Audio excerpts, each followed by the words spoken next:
Bonjour à toutes, bonjour à tous et bienvenue à notre Histoire en tête, l'émission de la Société historique de Montréal.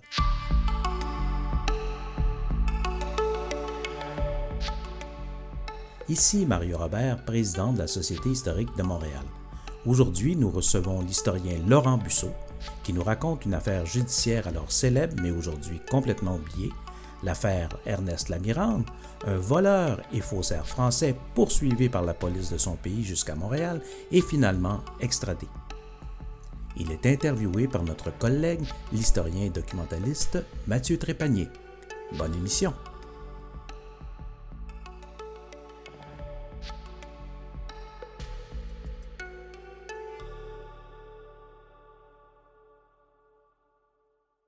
Bonjour à tous, bonjour à toutes, mon nom est Mathieu Trépanier, je suis historien et animateur et c'est à nouveau un plaisir d'être avec vous aujourd'hui pour cette entrevue sur les ondes de Radio Ville-Marie pour cette édition hebdomadaire de notre Histoire en tête, l'émission de la Société historique de Montréal.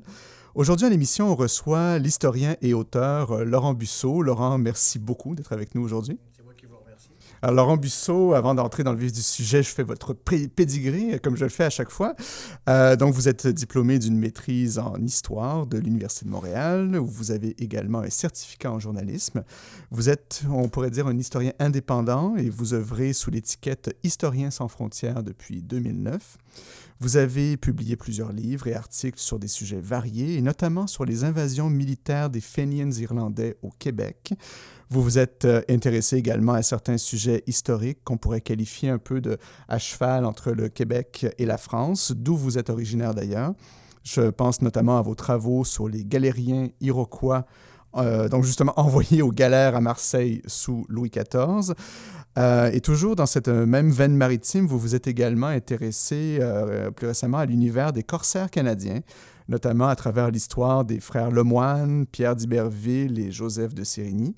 Et plus récemment encore, et toujours dans cette idée d'une histoire commune franco-canadienne, vous vous êtes penché sur une affaire judiciaire qui, je dois dire, en son temps avait fait grand bruit et qui est complètement disparue de la mémoire collective aujourd'hui. Une histoire que vous qualifiez d'ailleurs de complètement rocambolesque, mais ça, on va y revenir dans un instant. Et c'est l'affaire Lamirande. Une affaire qui a occupé et défrayé les manchettes en 1866.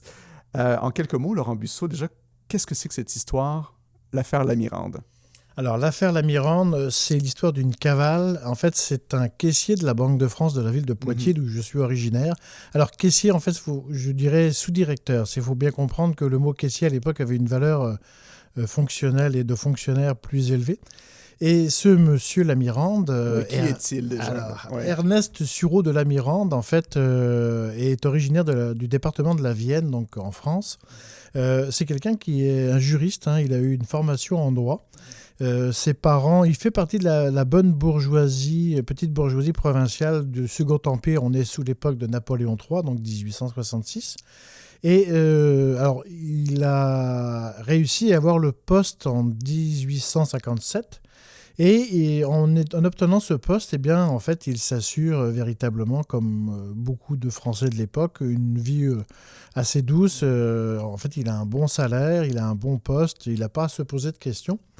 Et pourtant, il va le 13 mars 1866. Alors, suite à un contrôle qui va se faire, il y a un besoin de transfert de banque à banque. Et là, il prend conscience que le détournement de fonds qu'il fait depuis 5 ans, c'est-à-dire qu'en fait, ce monsieur piqué dans la caisse, il a volé l'équivalent de 700 000 francs d'époque, qui est 3 millions d'euros, pièce par pièce. Hein, on parle de pièces d'argent et de pièces d'or et quelques billets, de gros billets de papier. Donc, sa position lui permettait justement d'avoir un accès facile à du numéraire, c'est ça? Voilà, tout à fait. Et en fait, en parallèle, d'ailleurs, ça va être une des causes de son procès, c'est qu'il fait du faux. C'est-à-dire qu'en fait, dans ses écritures de registre, il fausse complètement les chiffres. Et le 13 mars, eh bien là, il prend la poudre d'escampette. C'est-à-dire qu'il part véritablement du jour au lendemain, prend le train depuis Poitiers, il va aller jusqu'en Belgique. De la Belgique, il va aller jusqu'à Liverpool. Et de Liverpool, va prendre un bateau de ligne pour traverser l'Atlantique, qui est d'ailleurs en passage le Moravian, qu'on retrouve dans 20 000 lieues sous les mers, décrit par Jules Verne. C'est le premier bateau qui va se frotter au Nautilus du capitaine Nemo. Et c'est une histoire vraie. Le Moravian a véritablement existé. Alors, et ce L'Amirante va se retrouver donc arrivé à Boston, puis New York. Et pour faire court, il est parti avec la caisse. En fait, il est parti avec, on peut dire, l'équivalent d'1 million à 2 millions d'euros. Il a détourné 3 millions d'euros. Et voilà, il a décidé que c'était la belle vie. Il part en Amérique du Nord, donc il va se retrouver à New York peut-être 2 semaines après. Et justement, oui, il y a un lien avec l'histoire montréalaise, l'histoire canadienne. Comment est-ce que ça s'articule? Comment ça en vient à nous, en fait? Voilà. Alors, ce qui est intéressant dans son histoire, c'est que L'Amirante va finir son parcours à Montréal. C'est-à-dire que depuis New York, il va vivre une vie de noceur, mais il va se faire attraper par un inspecteur de la sûreté de la préfecture de police de Paris, qui est Aimé Melin, un spécialiste. D'ailleurs, c'est un chasseur de caissiers. Ce qu'on découvre, ce qui est assez intéressant dans cette période... Un chasseur de caissiers. Un chasseur de caissiers, parce que la France napoléonienne du Second Empire, il y a eu beaucoup de détournements et de gens qui partent avec la caisse. L'Amirante est une exception parce que là, c'est la Banque de France. C'est-à-dire que c'est une institution, on va dire, nationale. La Banque de l'État. Et il est quand même le sous-directeur, donc il part aussi avec les clés.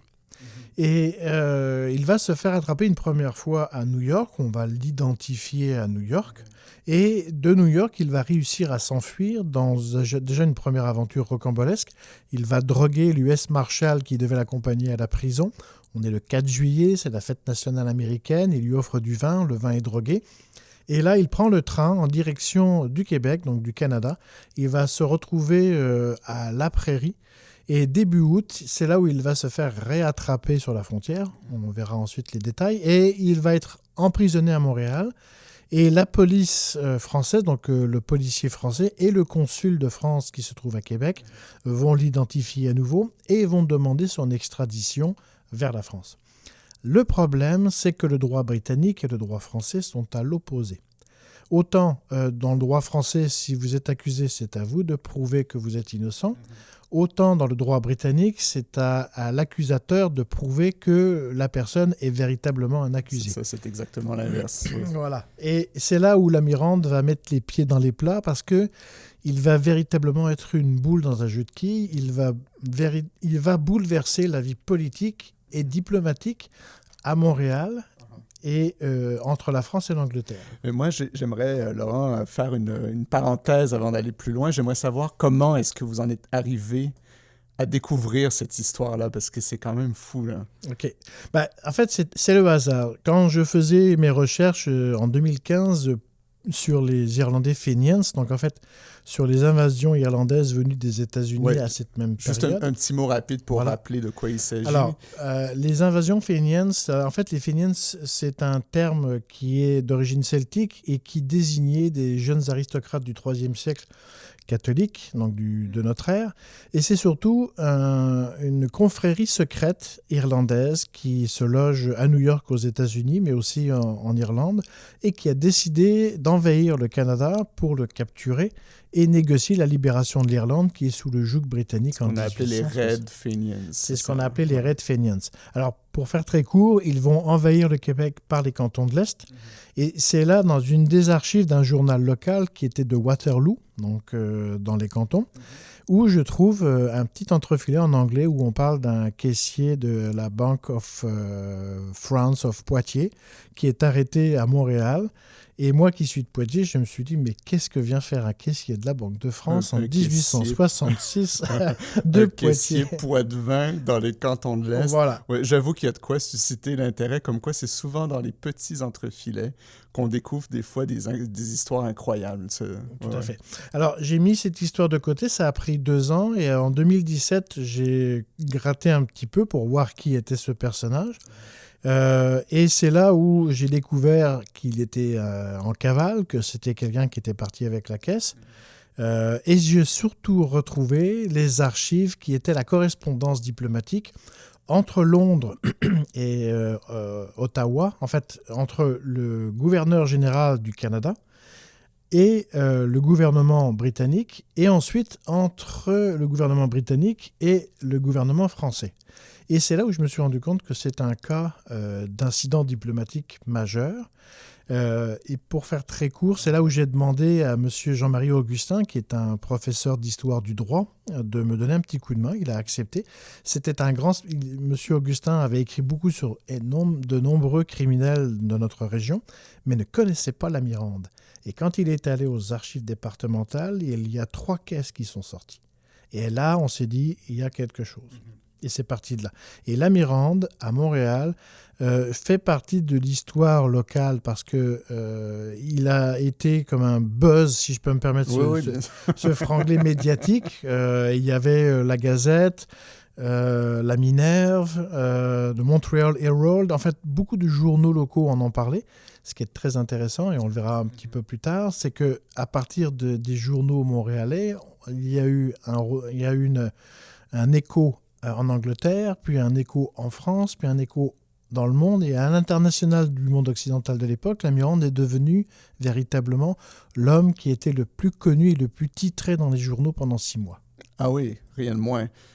Et donc, donc, finalement, il y a une espèce de fil d'Ariane qui partait de l'histoire des cantons de l'Est et des Fenians qui vous a mené jusqu'à l'affaire La Mirande. Et on comprend que l'affaire La Mirande a non seulement une dimension très locale en France, mais que ça a complètement explosé pour avoir une dimension qui s'étend sur plusieurs pays et qui touche les domaines politiques, la presse aussi, et même diplomatiques. C'est une affaire véritablement intercontinentale, et on est quand même presque à la seconde moitié du 19e siècle. Ce qui était particulier aussi, c'est que c'est aux archives de la Banque de France à Paris que j'ai retrouvé son dossier criminel, parce qu'évidemment, la Banque de France était impliquée dans les procès qui vont avoir lieu plus tard, et la Banque de France n'était pas au courant de cette histoire. Okay. C'est qu'en fait, comme beaucoup de fois, même s'ils ont énormément d'archives, et il se trouve qu'ils ne connaissent pas tous les dossiers, et ce dossier-là, était passé sous le radar de l'histoire, parce que la Mirande, qui pourtant, pendant presque 2-3 ans, entre 1866 et 1868, va devenir une vedette médiatique pour l'époque, elle va retomber dans le sombre de l'histoire, et en le redécouvrant, on découvre aussi beaucoup d'aspects de la vie politique à Montréal, et notamment aussi en lien avec les fameuses invasions irlandaises, la création de la Confédération canadienne que nous avons aujourd'hui, qui a été signée en décembre 1866 à Londres, et qui, par ce monsieur, n'aurait pu ne pas être signée. On va y venir, mais justement, donc, juste revenir un petit peu en arrière. Donc, la Mirande, il pique dans la caisse, comme on dit. Il part en cavale. Et c'était quoi un peu la vie de la Mirande au moment où il pique dans la caisse? Je serais curieux de savoir c'est qui ce gars-là. Alors, le côté pile, c'est un fonctionnaire de l'État, de Banque de France, qui remplit ses registres et qui est toujours à l'heure et qui est tout à fait au service du système. Bien sous tout rapport. Exactement. Ouais, et puis, en fait, le côté face, on l'a découvert avec le procès, c'est qu'il entretient 2 maîtresses. C'est un joueur invétéré, c'est un noceur, c'est-à-dire qu'en fait, toute la nuit, il fait la java. Il va même gaspiller énormément d'argent qu'il pique dans la caisse de la Banque de France, dans les maisons closes, notamment de Poitiers, mais Angoulême aussi, donc il est connu. Et c'est aussi là où on se rend compte que c'est tout à fait un petit peu c'est la période Second Empire French Cancan. C'est-à-dire qu'il y a ceux qui ont l'argent qui en profitent, et puis en apparence, tout le monde a l'air de la bonne bourgeoisie, mais quand on gratte le vernis, on se rend compte que finalement, ils profitent allègrement de dépenser les sous dans des lieux pas très catholique. Et donc, la Mirande, si je résume bien, en fait, il ferme sa succursale bancaire de la Banque de France à Poitiers le soir, et en disant au revoir à tout le monde, et le lendemain matin, il ne se représente jamais au travail. Il se passe quoi à partir de ce moment-là? Là, en fait, c'est là où son parcours et sa cavale commencent, c'est-à-dire qu'il prend le train, il va en Belgique. De Belgique, en fait, il rattrape un bateau pour Liverpool. Comme je disais tout à l'heure, là, il embarque sur le Moravian qui arrive à Portland puis Boston. Et c'est là où il recommence aussi une vie de Java à New York, parce qu'en fait, dans les journaux locaux, on a retracé, alors dans le New York Times notamment et le Herald New York, on arrive à retracer sa vie parce qu'il gaspille quand même beaucoup d'argent dans des lieux aussi de restaurants français. On découvre aussi, moi ça a été ma grande surprise, c'est le milieu européen dans les grandes villes américaines et aussi parce qu'on y parlait français. Alors quand je dis français, on s'entend, on parlait francophone, mais les Américains de l'époque, le français était une langue très recherchée, donc les gens maîtrisaient le français. Le policier qui va être à sa recherche et qui va réussir à le retracer et à le rattraper à New York va lui-même dire qu'il va être bien accueilli par ses collègues américains qui vont lui offrir l'opéra, le théâtre, jusqu'à ce que l'Amirante décide de partir, on ne sait pas où, parce que pendant un mois, on ne sait pas où il est parti, on sait qu'il a fui, et c'est à Montréal qu'on le rattrape, mais on ne savait pas, on pensait qu'il était resté aux États-Unis. Plusieurs faux Lamirantes vont se faire arrêter d'ailleurs aux États-Unis. Et finalement... faux Lamirantes. Oui, des faux Lamirantes, parce que on n'avait pas encore un système électronique comme aujourd'hui, mais sa photo circulait et les gens qui ressemblaient à Lamirande se faisaient arrêter. Il y en a un qui s'est d'ailleurs fait arrêter à Dallas et finalement on a prouvé que c'était un Italien, que c'était pas Lamirande. Alors, quand Lamirande prend la route de Montréal, en fait, comment est-ce que ça s'articule cette histoire? Pourquoi il vient ici? Alors, en fait, il vient ici parce qu'il fuit les États-Unis. La France et les États-Unis avaient signé une entente d'extradition et l'Amirante tombait véritablement dans ce cadre-là juridique. Une fois qu'il a été reconnu, que la justice américaine avait reconnu en fait les faits, les signatures entre la France et les États-Unis faisaient que l'Amirante pouvait être extradé. Par contre, en allant au Canada, il tombe sous une juridiction britannique. Et étant donné qu'il a quand même un fond de juriste, alors il y a aussi une chose qu'il faut situer, c'est que dès New York, il va avoir l'aide d'avocats qui sont spécialisés, notamment M. Spilborn, qui est d'origine belge, républicain, et qui va non seulement le défendre à New York, mais qui va sans doute aussi l'aider à fuir vers le Canada, et qui sans doute est celui qui lui a dit c'est mieux d'aller voir les juridictions britanniques pour ne pas être extradé. Parce que entre le Canada, qui est régime britannique, et la France, l'extradition est tombée caduque. Le traité ne marche plus depuis 6 mois. Ah bon? Oui. C'est-à-dire qu'en fait, il y a un traité qui avait été signé en février 1843 et la date de péremption était arrivée. Et donc, il n'y avait plus de possibilité d'extradition. Alors, tout à fait. Dans le cadre de l'Amirante, pour son vol et son détournement de fonds, eh bien, il ne rentrait plus dans la juridiction des extraditions parce qu'il n'était pas un violeur, il n'était pas un criminel. C'est-à-dire qu'en fait, il n'a fait pas de crime de sang, c'est un crime d'argent. Et dans le droit britannique, il n'était pas prouvé qu'il avait fait un détournement de faux en faisant des faux billets. Il a simplement fait un faux en écriture, ce qui n'était pas reconnu dans les ententes d'extradition.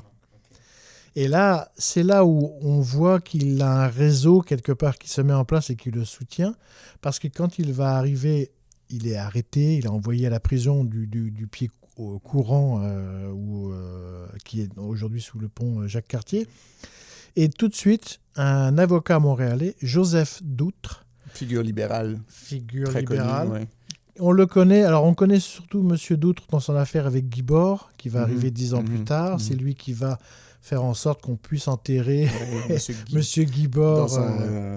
Correctement, selon... Tout à fait. Selon en fait que l'Église lui refusait le droit d'inhumation, alors que monsieur était typographe et rédacteur d'un institut canadien, institut qui était libéral, aussi d'obédience franc-maçon. Et monsieur Doutre prend l'affaire en main, sans doute avec les conseils de l'avocat américain de monsieur Lamirande, et va tout de suite mettre en place ce qu'on va appeler l'habeas corpus, c'est-à-dire le droit britannique. Tant qu'on n'a pas la preuve que la personne est accusée, on ne peut pas l'arrêter. C'est un droit du Moyen-Âge britannique qui est pour éviter justement les excès d'arrestation, alors que évidemment le régime français napoléonien fonctionne à l'inverse. C'est là toute la différence de la présomption d'innocence selon les régimes juridiques français et britanniques, c'est ça l'habeas corpus. Tout à fait. Et là où l'Amirante tombe encore dans un creux, c'est que justement le seul droit d'extradition qui existait était tombé caduc depuis quelques mois. Pas re-signé. Mais je me demande, pas d'autres, mais l'Amirante se rend à Montréal et vous nous avez expliqué, donc il se fait arrêter. Comment se fait-il qu'on lui rate son coup à ce point-là, en fait? En fait, c'est très simple. C'est que les invasions irlandaises Fenians qui ont eu lieu sur les frontières du Québec ont fait qu'il y a une police secrète qui est placée tout le long de la frontière américaine. Et là, la Mirande, inversement, ne pouvait pas ne pas passer inaperçu. Parce que d'abord, il se faisait passer pour un étranger, il ne parlait pas un mot d'anglais, et il avait un aspect assez suspect. Et quand il va arriver à la prairie, c'est un certain Nazaire Caron qui est constable de police, mais en civil, car il y a une police, alors je ne vais pas dire secrète, mais il y a des détectives en civil canadiens. C'est les premiers services secrets canadiens qui sont sur les lieux de passage, donc train, bateau, péniche, canot, et qui observent et qui ne veulent pas voir arriver des Irlandais de la fraternité Fenians. D'ailleurs, en passant, beaucoup d'Irlandais vont se faire arrêter dans les gares au Québec et en Ontario, même s'ils ne sont pas Fenians. Beaucoup d'Irlandais vont être arrêtés. C'est un petit peu comme dès qu'il y a un acte de terrorisme ou une attaque, on arrête. On va faire d'importants amalgames. Voilà. Et en fait, on voyait bien que la Mirande se faisait passer pour quelqu'un d'autre. Il ne pouvait pas passer la frontière. Donc, les services secrets canadiens, les premières polices en civil vont l'arrêter. Et c'est ça qui va l'amener à être emprisonné à Montréal. C'est l'époque où se forment aussi la police du port, c'est ça, la Montreal Water Police, des choses comme ça. Oui, la Montreal Water Police, qui est une police qui existe depuis les années 1840 à peu près, est une police qui est chargée du déchargement des bateaux. En fait, elle se situe sur les ports, mais aussi sur les canaux. Et elle va être utilisée durant les invasions irlandaises entre 1866 et 1870 de police secrète, de services secrets. Et je parle de services secrets parce qu'on va les envoyer même au Vermont ou aux États-Unis pour surveiller les gares. Et c'est ce qui va permettre d'anticiper la seconde invasion qui aura lieu plus tard en 1870. Et donc, c'est dans ce contexte-là, donc de surveillance, contexte sécuritaire, on pourrait dire, avec aussi les derniers jours de la province du Canada. Il y a d'importants changements qui commencent à se pointer à l'horizon, si j'ose dire, dans l'histoire politique du Canada. Oui, tout donc, à fait. Il y a un contexte politique aussi qui est particulier à ce moment-là. Oui, tout à fait. C'est la deuxième craque rocambolesque de la Mirande, c'est qu'il tombe véritablement à la veille de la création et de la signature de la Confédération canadienne qui doit mettre en place la réunification des provinces, notamment avec le Canada uni, donc c'est Québec-Ontario, avec le Nouveau-Brunswick, la Nouvelle-Écosse. Et c'est là aussi où les Fenians, en fait, par leur invasion, vont bousculer un petit peu l'agenda politique, mais la Mirande, alors lui, il va encore plus bousculer tout ça, parce qu'il arrive à un moment donné où M. Georges-Étienne Cartier, qui est le procureur général pour le Québec, c'est-à-dire qu'en fait, il est le représentant légal du gouvernement britannique, va faire un impair juridique et ça aurait pu lui coûter son poste. Ah oui. Mais justement, c'est une partie qu'on va aborder dans la seconde moitié de l'émission. Pour l'instant, Laurent Busseau, je vous propose un petit intermède musical. Vous avez parlé plusieurs fois des Fenians. Donc, je vous propose d'écouter la pièce musicale qui s'intitule Kelly's Irish Brigade, qui était un chant des Irlandais qui combattaient dans les régiments américains, en particulier pendant la guerre civile américaine, et qui est un chant qui a été, si je ne me trompe pas, récupéré, aussi chanté par les Fenians en question. Oui, tout à fait. C'est un chant de guerre irlandais durant cette guerre de sécession, mais les Fenians vont reprendre tous les chants, alors que ce soit ceux du Nord ou ceux du Sud. Les Kelly's Irish Brigade, c'est ceux du Missouri, donc pour les États du Sud. Puis en 1866, il n'y aura plus qu'une seule armée irlandaise. Il faut savoir qu'à New York, on va créer l'Irish Republican Army, qui est en français l'IRA, qui est un ancêtre de l'IRA qu'on a connu au XXe siècle.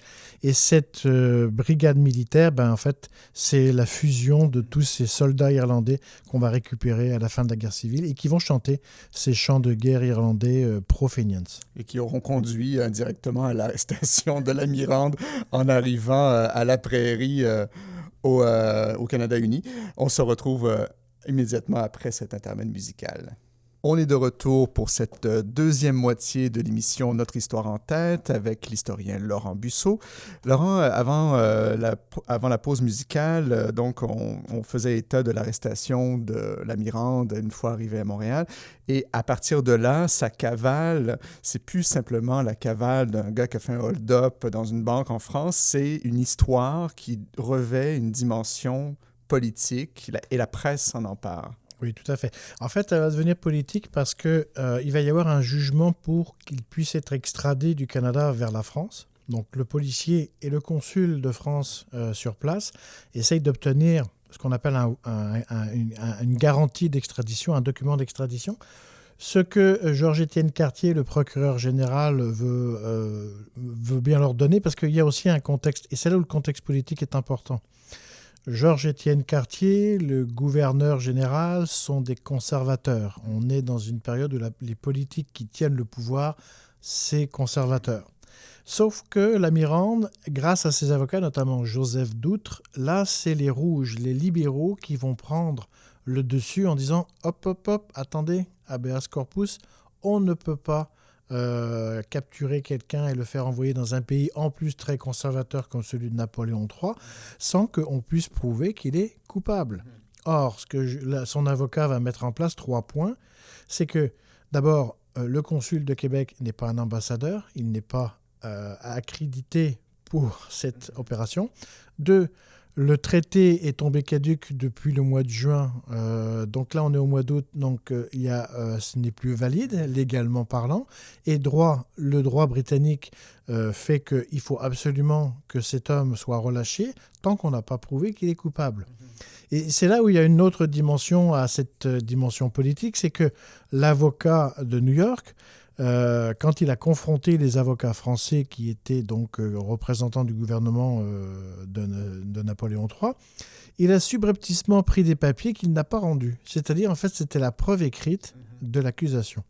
Il dit « Ah non, je les ai perdus ». Et Joseph Doutre va dire « Avez-vous les documents en main ?»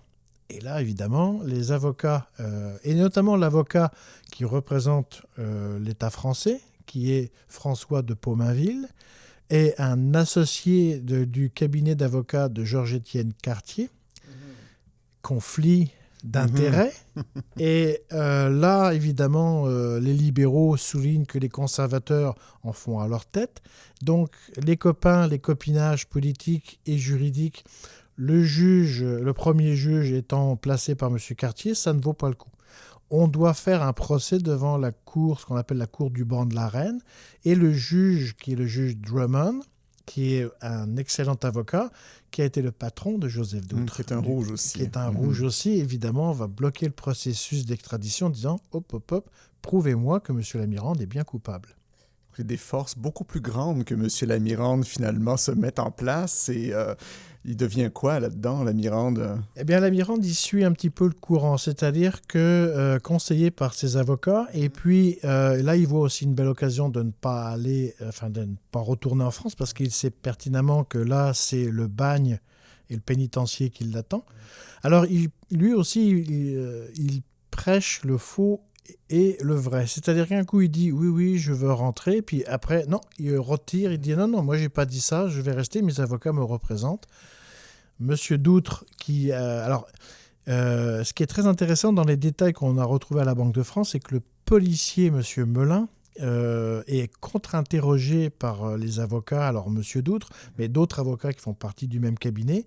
Et le policier sort excédé après 2 jours parce qu'il dit, il écrit à son chef qui est monsieur Claude, le patron de la sûreté à Paris, et il dit « On me pose des questions comme si c'était moi le coupable. J'ai dû me défendre pendant 3h30 comme quoi c'était pas moi le coupable et que c'était Lamirande le coupable. » Encore une fois, une manifestation de différence d'interprétation du droit, hein, c'est ça? Tout à fait.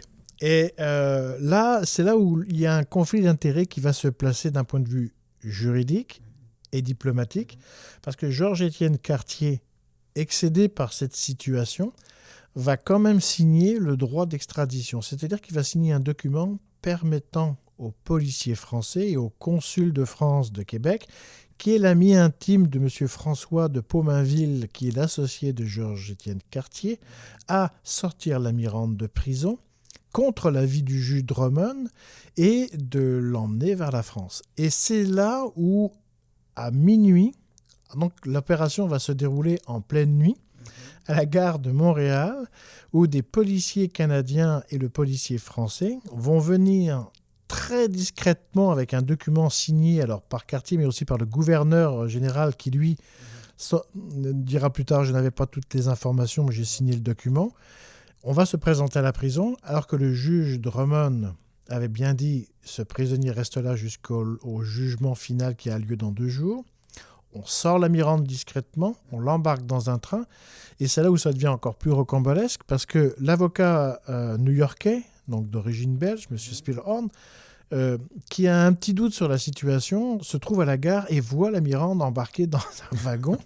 Il va s'accrocher au wagon. Il va rentrer, il va essayer de rentrer dans le wagon, qui est en plus un wagon de marchandises.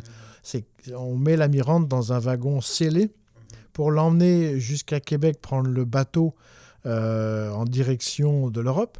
Et là, malheureusement, les policiers canadiens et le policier français d'autorité, on va dire, repoussent l'avocat, qui télégraphie immédiatement à son collègue Joseph Doutre, télégraphie également au juge Drummond pour dire « On est en train d'enlever la Mirande ». Évidemment, l'opération, alors pour faire court, se déroule. Oui, on embarque la Mirande sur le Damascus qui est en direction de Liverpool. Et là, Joseph Doutre, le lendemain, la réaction, c'est qu'il écrit dans les journaux, notamment à La Gazette, fait un scandale. Et c'est là où le mot « kidnapping », on a kidnappé Ernest Lamirande contre le droit anglais. Et c'est là où les journaux montréalais vont amplifier. Alors, c'est là où ça devient une affaire journalistique aussi. C'est là où ça devient une affaire journalistique parce qu'il faut vendre, évidemment. On est dans une période où les journaux... alors, il y a aussi un conflit idéologique. Parce que vous avez les journaux de type bleu conservateur qui vont justifier, et en fait, carrément les procureurs comme Cartier ou le procureur Kennedy Ramsey qui était au procès lui-même pour faire partir la Mirande vers la France, vont dire non, c'est tout à fait légal, en sachant, parce qu'on a la correspondance que j'ai retrouvée au musée McCord, qu'ils avaient fait une erreur, une boulette monumentale. Le droit anglais ne permet pas qu'on envoie quelqu'un de force alors que l'habeas corpus n'a pas été établi.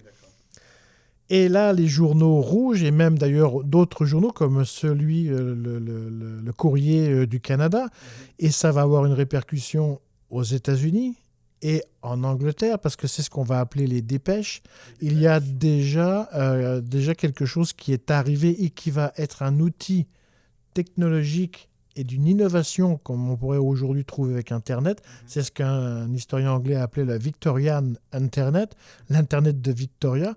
C'est que vous avez le câble transatlantique télégraphique qui vient juste d'être installé en 1866. C'est-à-dire que Montréal, le Canada, est relié à l'Angleterre et donc à Londres. Les avocats, notamment M. Doutre, la première chose qu'il va faire à gros prix, parce que ça coûte énormément cher, un simple mot peut coûter une livre sterling, qui est une fortune. Ce qui est beaucoup d'argent. Oui. Et on le sait parce que c'est le consul français, par des notes de service à la Banque de France, donc les mois d'après, qui écrit une lettre en demandant à la Banque de France de lui rembourser ses frais. C'est ça qu'on sait que ça coûte une fortune. Ah oui, d'accord. Mais Doutre réussit à communiquer avec un cabinet d'avocats de Londres en disant « On a kidnappé notre client, allez le chercher au port à Liverpool ». C'est intéressant, ça veut dire qu'en plus, dans l'histoire, la Mirande, dans l'affaire La Mirande, il y a une dimension, ça témoigne de la dimension technologique, de l'évolution des techniques de communication de cette époque-là. Oui. Et c'est pour ça, entre autres, que, si je comprends bien, ça devient une affaire internationale. Oui, alors, tout à fait. Et c'est ça où ça devient intercontinental et rocambolesque, parce que Lord Carnarvon, tout le monde, qui est le Premier ministre, enfin, plutôt, excusez-moi, le ministre, le secrétaire d'État qui s'occupe des colonies, donc qui est le patron direct du gouverneur général, voit arriver dans son bureau à Londres, enfin même d'ailleurs dans sa résidence à Downton Abbey, parce que c'est la résidence des Carnarvon, des avocats lui disant « Monsieur le secrétaire d'État, un homme a été capturé et kidnappé dans le droit britannique et il arrive et vous devez le renvoyer à Montréal ». Et le secrétaire aux colonies, qui connaît le dossier La Mirande, mais qui ne sait pas où ça en est parce qu'il n'a pas eu l'information, la dépêche pour lui n'est pas arrivée, joue le chaud et le froid jusqu'à ce qu'ils reçoivent crypté un message depuis Montréal par le gouverneur général qui lui dit « Oui, il est sur le bateau de Damascus et il arrive en direction de Liverpool. » Là, les services secrets français, parce qu'il y a aussi le consul de France qui est dans la balance, envoient le même message crypté à l'ambassadeur français en Angleterre, ce qui fait qu'à Liverpool, quand La Mirande va arriver, il va y avoir le bureau d'avocats qui vont essayer de force de le rattraper et de le renvoyer vers Montréal. Vous avez les policiers anglais et canadiens et français qui vont retenir La Mirande, et vous avez des représentants politiques du gouvernement britannique et français qui ne savent pas quoi faire avec ça, parce que là, on est dans une juridiction britannique avec un accusé français qui est sous le coup de la loi en France, mais qui n'est pas encore sur le territoire français. Et c'est là où ça devient compliqué. Et donc, il y a cette dimension, donc la presse s'en empare, ça devient politique, ça devient diplomatique. Qu'est-ce qui se passe à partir de là? Eh bien, en fait, ce qui se passe, c'est que, étant donné que les journaux vont traiter ça vraiment d'une manière, on va dire, ça va être la une des journaux pendant 6 mois, La Mirande va être... Le nom de La Mirande est connu en Suisse, en Allemagne, même en Suisse, je l'ai retrouvé dans les journaux. C'est-à-dire qu'en fait, son affaire, via les dépêches, son dossier est suivi. Et quand il va arriver, alors il va réussir quand même à arriver en France, malgré des tentatives d'ailleurs d'évasion, malgré le fait que les avocats vont essayer de l'intercepter dans le train entre Liverpool et Londres. Ok, donc il monte à bord du Damascus, il arrive à Liverpool, et ensuite, donc il est libre de ses mouvements Alors non, il est encadré par le policier français. Il y a un policier canadien qui accompagne le policier Melun, qui s'appelle Joseph Shipling. Donc, il est suivi par un policier canadien, un policier français, pris en charge par la police secrète anglaise, notamment M. Carling, qui est un spécialiste des Fenians en Angleterre, parce qu'il y a aussi des cas en Irlande. On essaye très discrètement de l'embarquer dans un train, mais les avocats montent dans le train. Il y a d'ailleurs une petite bataille dans un wagon, parce que les avocats anglais disent non, cet homme doit rester en Angleterre, il est protégé par le droit anglais. Évidemment, les policiers n'ont pas la même vision des choses. On finit quand même par l'embarquer donc, vers le Havre. Donc là, il arrive en territoire français. Mais ça ne s'arrête pas là. Parce que les avocats anglais vont porter plainte pour violation du droit anglais sur un sujet qui n'est pas britannique, mais qui a été kidnappé à Montréal, qui est territoire et colonie anglaise. Et le droit anglais a été bafoué. Et là, il y a un incident diplomatique parce que l'Angleterre, de par son droit, et même la couronne d'Angleterre et le gouvernement anglais, n'est absolument pas content de la situation parce que c'est une vérité. Le droit anglais a été bafoué. Et là, il y a une plainte officielle qui est faite à l'ambassadeur de France, qui évidemment renvoie ça à Paris, au gouvernement français, qui fait d'abord la sourde oreille. Mais comme on est dans une période de bonne entente cordiale, que vous avez la puissance américaine qui aussi, après la fin de la guerre civile, commence à avoir des visées sur le Canada et sur le Mexique qui est occupé par la France, qu'il y a une course-poursuite économique vers le Pacifique, donc c'est là où le coast-to-coast britannique-canadien et un projet de canal au Mexique par les Français, il y a des objectifs qui dépassent beaucoup plus que le simple droit juridique. L'Angleterre et la France ne veulent pas avoir de chicane parce que les Américains vont acheter l'Alaska aux Russes et donc le Canada est en danger. Ah oui.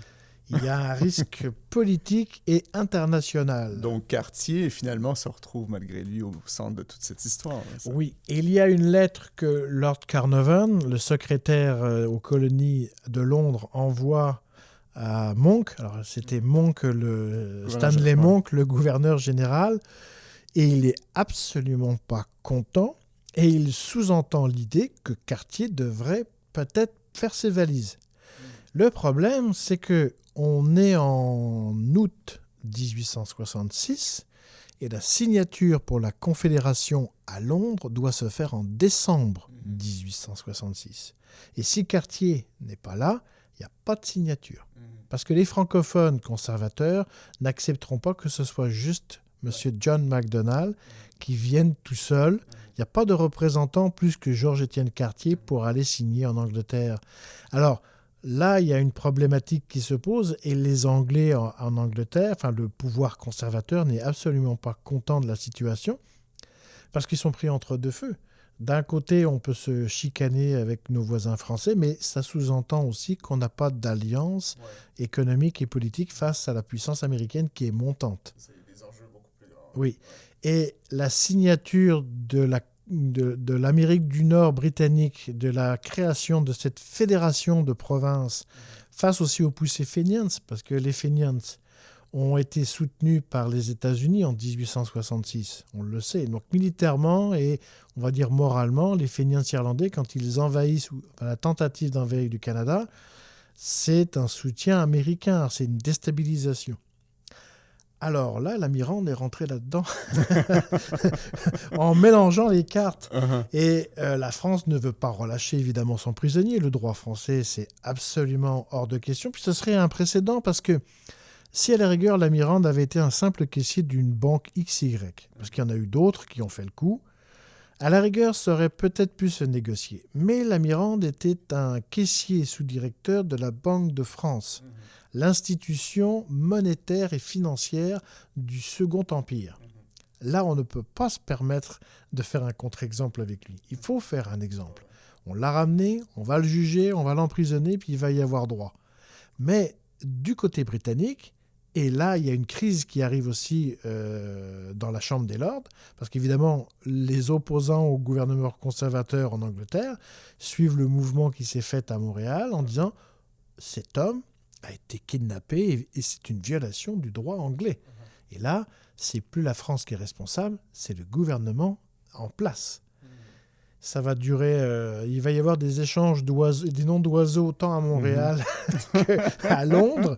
Et la Mirande fait partie de la jurisprudence. Il est cité, je l'ai retrouvé même en 68, donc 2 ans plus tard, dans les échanges, on va dire, gentlemen à la Chambre des Lords, où les opposants anglais, conservateurs et libéraux, se volent dans les plumes en disant ce dossier n'a pas été réglé. Effectivement, avec le recul, là, je passe un petit peu sur les dates, mais c'est un dossier qui n'a pas été véritablement réglé. Et là où ça rentre aussi alors, dans une dimension politique en France, c'est que la Mirande va bénéficier d'un excellent avocat parisien qui est Maître Lachaud. Alors pour l'époque où nous, ça ne nous dit rien, mais à l'époque, il a fait des grands procès de grands criminels. Et Lachaud va aller à Poitiers être l'avocat. Alors là aussi, on voit qu'il y a quelque chose, il y a un réseau sous-jacent depuis New York où ce sont des avocats chevronnés, confirmés, qui prennent le dossier La Mirande. Comment vous expliquez ça? Alors, il y a une hypothèse que j'ai émise, mais malheureusement, par manque d'archives, je ne peux pas le concrétiser, mais je pense que c'est un réseau lié à la franc-maçonnerie. L'aspect libéral, là, on trouve des gens qui sont de l'Institut canadien. À Londres, ce sont des avocats qui sont plutôt libéraux.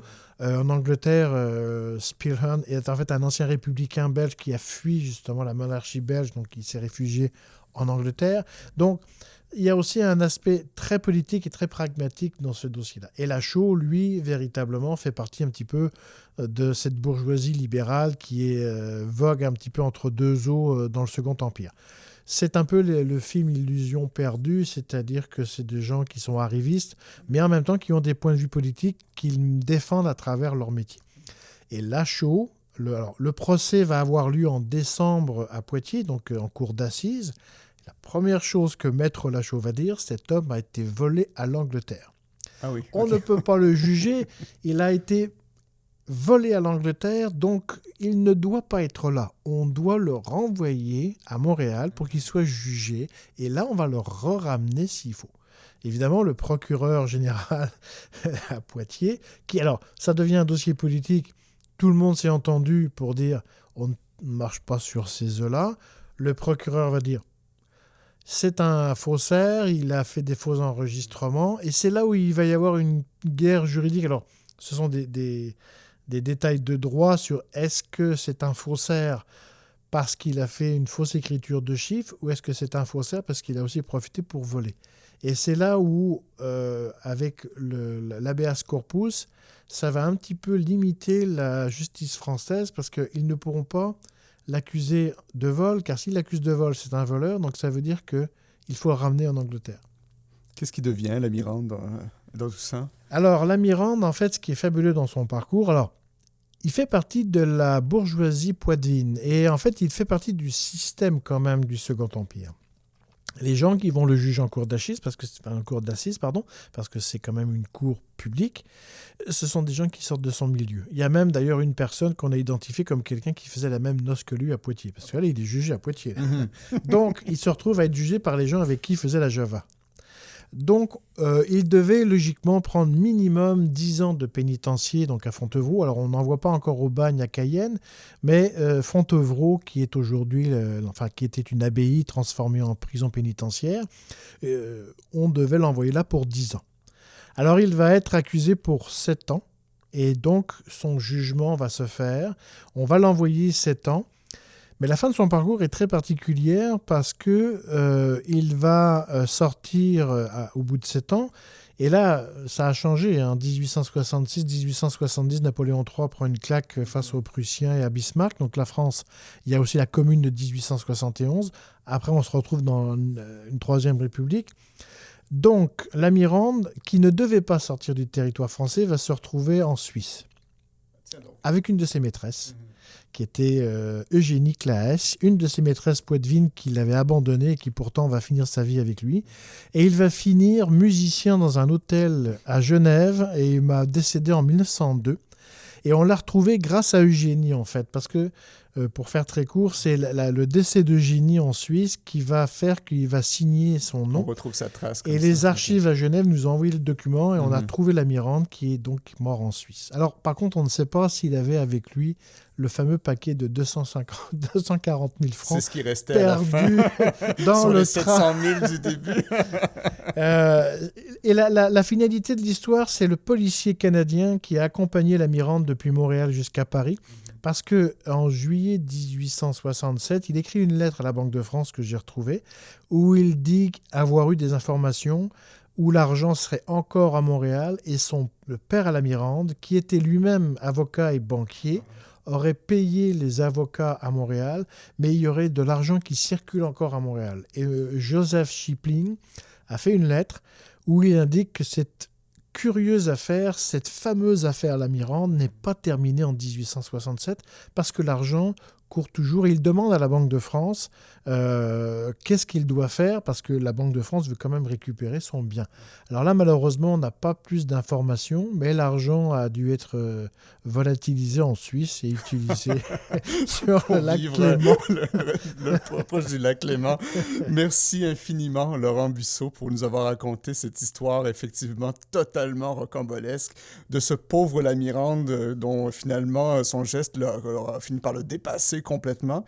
Je rappelle, Laurent Busseau, que vous avez publié en 2020, si je ne me trompe pas, aux éditions La Geste, donc conjointement avec l'historien Jean-Marie Augustin, un ouvrage sur l'affaire La Mirande, que vous avez justement intitulé « La rocambolesque affaire La Mirande, 1866, Poitiers, New York, Montréal », et qui est principalement disponible à la librairie Raffin, rue Saint-Hubert, à Montréal, avis aux intéressés. C'était un plaisir de vous avoir avec nous aujourd'hui. Un plaisir partagé. Je vous remercie beaucoup de votre invitation et je vous souhaite une belle découverte de cette rocambolesque affaire.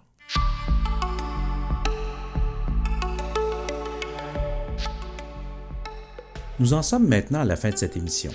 Nous remercions notre invité, l'historien Laurent Busseau, qui nous parle d'une affaire judiciaire alors célèbre mais aujourd'hui complètement oubliée, l'affaire Ernest La Mirande. Nous remercions également notre collègue Mathieu Trépanier. Vous pouvez retrouver cette entrevue sur le site de la Société historique de Montréal à l'onglet Émissions de radio. Nous vous invitons, si ce n'est déjà fait, à devenir membre de la Société historique de Montréal. Ici Mario Robert, merci de nous avoir écoutés et à la semaine prochaine.